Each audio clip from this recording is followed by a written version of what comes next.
இதோ உங்களை தேடி முதன்முறையாக வசீகரமான தொழில்நுட்பம் மற்றும் அதிவேகமான செயல்திறனுடன் UFX மொபைல். மெல்லிய தோற்றத்துடன் முற்றிலும் சிறப்பாக எல்லோருக்கும் எளிதாக UFX மொபைல். உங்கள் நவீன தலைமுறைக்கான mobile. UFX Mobiles. Make your move. For the very first time coming your way is an irresistible combination of speed, style and technology. UFX Mobiles. Exceptionally sleek, totally advanced, and now the phone that everyone can afford to touch. Your next generation mobile. UFX Mobiles. Make your move.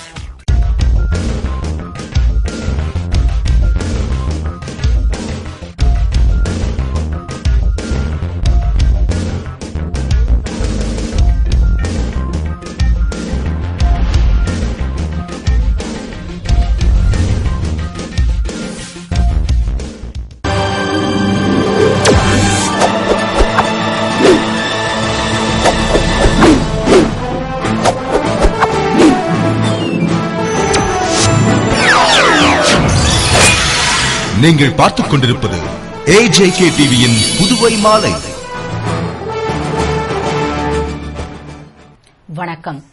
புதுவையில் சட்டம் ஒழுங்கு முற்றிலும் சீர்குலைந்து விட்டது என்று காங்கிரஸ் சார்பில் நடைபெற்ற கண்டன பேரணி ஆர்ப்பாட்டத்தில் மத்திய இணையமைச்சர் நாராயணசாமி குற்றம் சாட்டியுள்ளார். புதுவை அரசை கண்டித்து காங்கிரஸ் சார்பில் மாநில காங்கிரஸ் தலைவர் AV சுப்பிரமணியன் தலைமையில் முன்னாள் முதல்வர் வைத்திலிங்கம் முன்னிலையில் மத்திய இணையமைச்சர் நாராயணசாமி, சட்டமன்ற உறுப்பினர்கள் நமச்சிவாயம், தேனி ஜெயக்குமார், முன்னாள் அமைச்சர் ஷாஜகான் பெத்தபெருமாள், வட்டார காங்கிரஸ் தலைவர் AKD ஆறுமுகம், காங்கிரஸ் செய்தி தொடர்பாளர் வீரராகவன் உள்ளிட்ட காங்கிரஸ் நிர்வாகிகள், தொண்டர்கள் பங்கேற்ற கண்டன பேரணி நடைபெற்றது.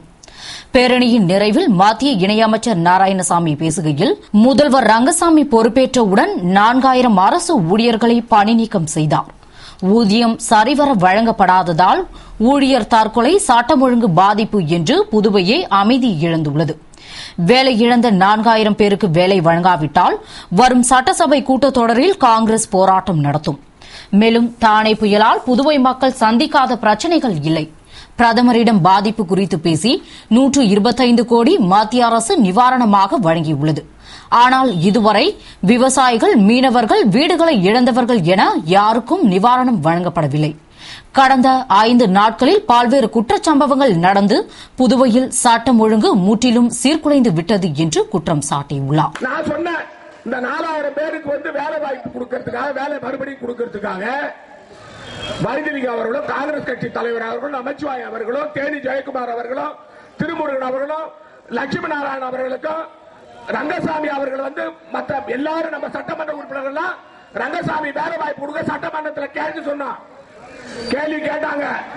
எழுந்து சொன்னாரு, 4000 பேருக்கும் கண்டிப்பாக நான் வேலை கொடுப்பேன், உடனே கொடுக்கிறேன்னு சொன்னாரு. என்ன ஆச்சு? சட்டமன்றத்தில் கொடுத்த வாக்குறுதி என்ன ஆச்சு? காத்துல பறக்குது.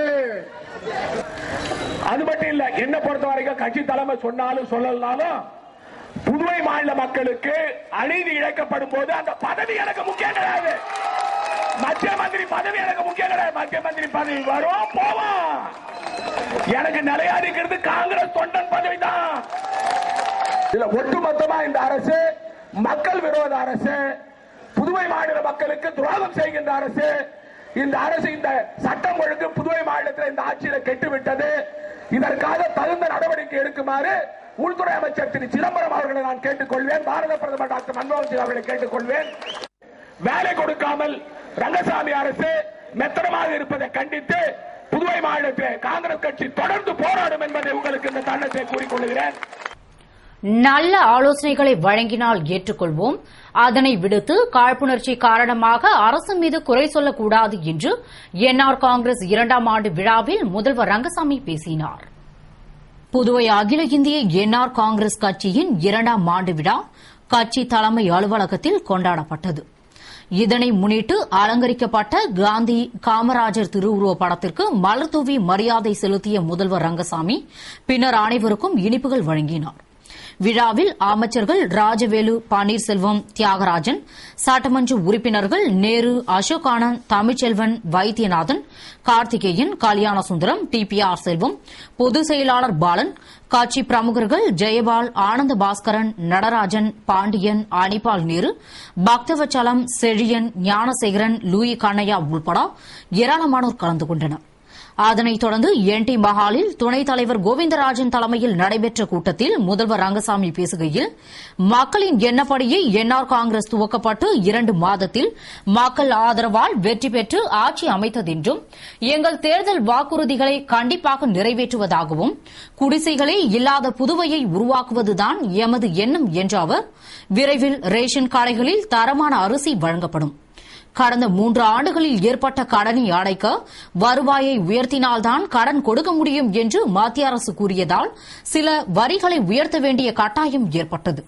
மேலும் புதுவை மாநிலத்தை வளர்ச்சி பாதைக்கு கொண்டு செல்ல நடவடிக்கை எடுத்து வருகிறோம் மற்றும் பாசிக் நிறுவனத்தில் கடந்த ஏப்ரல் மாதம் உயர்நீதிமன்ற ஆணைப்படி முதல்வராக வைத்திலிங்கம் இருந்தபோது 1037 பேர் பணிநீக்கம் செய்யப்பட்டனர். அதற்கு நான் எப்படி பொறுப்பேற்க முடியும் என்ற அவர், தொடர்ந்து தானே புயலால் பாதிப்பு ஏற்பட்டதால் அனைத்து ரேஷன் கார்டுகளுக்கும் 2000 மீனவர்களுக்கு 3000 மண்ணெண்ணெய், அரிசி கொடுத்துள்ளோம். மேலும் மத்திய அரசு அறிவித்த 125 கோடியில் 50 கோடி மட்டுமே வந்துள்ளது என்றும், திமுக முன்னாள் சட்டமன்ற உறுப்பினர் SP சிவக்குமார் குப்பை வாரும் திட்டத்தில் பணி நீக்கம் செய்யப்பட்டவர்களை ஈடுபடுத்தலாம் என நல்ல ஆலோசனை கூறியுள்ளார். அதுபோல் நல்ல ஆலோசனை வழங்கினால் ஏற்றுக்கொள்வோம். அதை விட்டு காழ்ப்புணர்ச்சி காரணமாக குறை சொல்லக்கூடாது. இன்னும் 2-3 நாட்களில் அறிவித்த நிவாரணங்கள் வழங்கப்படும் என்று கூறினார். புதுவை அரசு சார்பில் நடைபெற்ற வ. சுப்பையாவின் பிறந்தநாள் விழாவில் சபாநாயகர் சபாபதி தலைமையில் அமைச்சர்கள் அவரது சிலைக்கு மாலை அணிவித்து மரியாதை செலுத்தினர். புதுவை அரசு செய்தி மற்றும் விளம்பரத்துறை சார்பில் நெல்லித்தோப்பு மறைமலை அடிகள் சாலை சந்திப்பில் உள்ள வ. சுப்பையா சிலை சதுக்கத்தில் வ. சுப்பையாவின் பிறந்தநாள் விழா கொண்டாடப்பட்டது. விழாவில் சபாநாயகர் சபாபதி கலந்து கொண்டு சுப்பையாவின் திருவுருவ சிலைக்கு மாலை அணிவித்து மரியாதை செலுத்தினார். அவரைத் தொடர்ந்து அமைச்சர்கள் ராஜவேலு, பன்னீர்செல்வம், தியாகராஜன், அரசு கொறடா நேரு, சட்டமன்ற உறுப்பினர்கள் கல்யாணசுந்தரம், கார்த்திகேயன் உள்பட பலர் மாலை அணிவித்து மரியாதை செலுத்தினர். நிகழ்ச்சிக்கான ஏற்பாட்டினை செய்தி மற்றும் விளம்பரத்துறை இயக்குநர் செல்வராஜ் தலைமையில் அதிகாரிகள் மற்றும் அலுவலர்கள் செய்திருந்தனர். புதுவை இந்திராநகர் தொகுதி காங்கிரஸ் பொறுப்பாளர் திரு AKD ஆறுமுகத்தின் பிறந்தநாள் விழாவில் மத்திய இணையமைச்சர் நாராயணசாமி கலந்து கொண்டு வாழ்த்துக்களை தெரிவித்தார். புதுவை இந்திராநகர் தொகுதி காங்கிரஸ் பொறுப்பாளரும் கதிர்காமம் தொகுதி வட்டார காங்கிரஸ் தலைவருமான AKD ஆறுமுகம் இன்று தனது பிறந்த நாளை கோலாகலமாக கொண்டாடினார். இதனை முன்னிட்டு தனது தாயார் மங்கலட்சுமி அம்மாள் காலில் விழுந்து ஆசி பெற்ற அவர் தொடர்ந்து தந்தை வைத்திலிங்க கவுண்டர் படத்திற்கு மாலை அணிவித்து வணங்கினார். பின்னர் தனது குடும்பத்தாருடன் மணக்குள விநாயகர் கோவிலுக்கு சென்று வழிபட்டார். அதன் பிறகு பூத்துறை கிராமத்தில் உள்ள மனநல காப்பகத்தில் காலை உணவு வழங்கிய அவர் தர்மாபுரி ஆசியா கல்யாண மண்டபத்தில் தனது பிறந்தநாள் விழாவினை கேக் வெட்டி கொண்டாடினார்.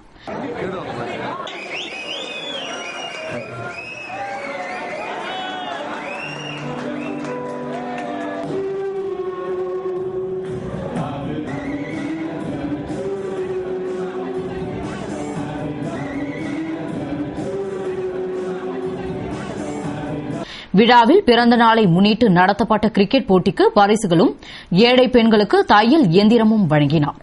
விழாவில் மத்திய இணையமைச்சர் நாராயணசாமி, முன்னாள் முதல்வர் வைத்திலிங்கம், மாநில காங்கிரஸ் தலைவர் AV சுப்பிரமணியன், முன்னாள் அமைச்சர் கந்தசாமி, சட்டமன்ற உறுப்பினர் நந்தா சரவணன், முன்னாள் சட்டமன்ற உறுப்பினர்கள் ஜெயமூர்த்தி, ஏழுமலை, முன்னாள் நகரமன்ற துணைத் தலைவர் ஜான்குமார், இளைஞர் காங்கிரஸ் தலைவர் சங்கர், ஆல்பா மெட்ரிக் பள்ளி பாஷிங்கம் உள்பட காங்கிரஸ் கட்சி நிர்வாகிகள், தொண்டர்கள் பங்கேற்று சால்வை அணிவித்து பிறந்தநாள் வாழ்த்துக்களை கூறினர். அவர்களுக்கு AKD ஆறுமுகம் கேக் ஊட்டியும் இனிப்புகள் வழங்கியும் சிறப்பாக பிறந்த நாளை கொண்டாடினார். தொடர்ந்து 500 பேருக்கு அன்னதானம் வழங்கப்பட்டது. விழாவினை முன்னிட்டு ரமேஷ் நடராஜன் தலைமையில் 10,000 பேருக்கு லட்டும், இது தவிர பல்வேறு இடங்களில் காங்கிரஸ் சார்பில் அன்னதானமும் இனிப்பும் வழங்கப்பட்டது மற்றும் இசை கச்சேரி நடைபெற்றது. புதுவைக்கு மத்திய அரசு வழங்கிய புயல் நிவாரணம் எங்கே என்று முன்னாள் முதல்வர் வைத்திலிங்கம் காங்கிரஸ் சார்பில் நடைபெற்ற கண்டன பேரணியில் கேள்வி எழுப்பியுள்ளார். புதுவையில் காங்கிரஸ் சார்பில் அரசை எதிர்த்து நடைபெற்ற கண்டன பேரணியின் முடிவில் முன்னாள் முதல்வரும் எதிர்க்கட்சித் தலைவருமான வைத்திலிங்கம் பேசுகையில், முதல்வர் சட்டசபையில் பணி நீக்கம் செய்யப்பட்ட 4000 பேருக்கு வேலை வழங்கப்படும் என்று கூறினார். ஆனால் இதுவரை வழங்கப்படவில்லை. மேலும் தானே புயலால் பாதிக்கப்பட்ட புதுவைக்கு மத்திய அரசு 125 கோடி வழங்கிய நிவாரணம் எங்கே போனது என்றும், புதுவையில் தற்பொழுது வாட் வரி உயர்த்தப்பட்டுள்ளதால் மக்கள் செய்யும் ஒவ்வொரு செயல்களுக்கும் வரி கட்ட வேண்டிய சூழ்நிலை உள்ளது. மேலும் மளிகை பொருட்களின் விலை கடுமையாக உயர்ந்துள்ளது. பெட்ரோல் பங்குகள் போன்ற பெரிய நிறுவனங்கள் வைத்திருக்கும் வரி பாக்கியை வசூலிக்காமல் ஏழை எளிய மக்களிடம் வரி வசூல் செய்வது சரியல்ல என்று பேசினார். அண்ணா என்ன ஆச்சு என்ன ஆச்சு நாங்களா தான் கேட்கிறோம். என்ன ஆச்சு? 125 என்ன ஆச்சு? என்ன ஆச்சு? அந்த காசை காணோம். ஆனா அவர் வச்ச ஆளுங்க மட்டும் சம்பளம், மத்தவங்க எல்லாம் இல்ல. எல்லாரும் போயாச்சு. எல்லாரும் நினைச்சாங்க உடவை நெய்யத்துக்கு ஏஎட்டில கொடுக்க போறான்ட்டு. நானும் நினைச்சேன் ஏஎட்டில நெஞ்சிருவாங்கன்னு சொல்லிட்டு ஒரே மூட்டாங்க. இத்துடன் செய்திகள் நிறைவடைகின்றன. வணக்கம்.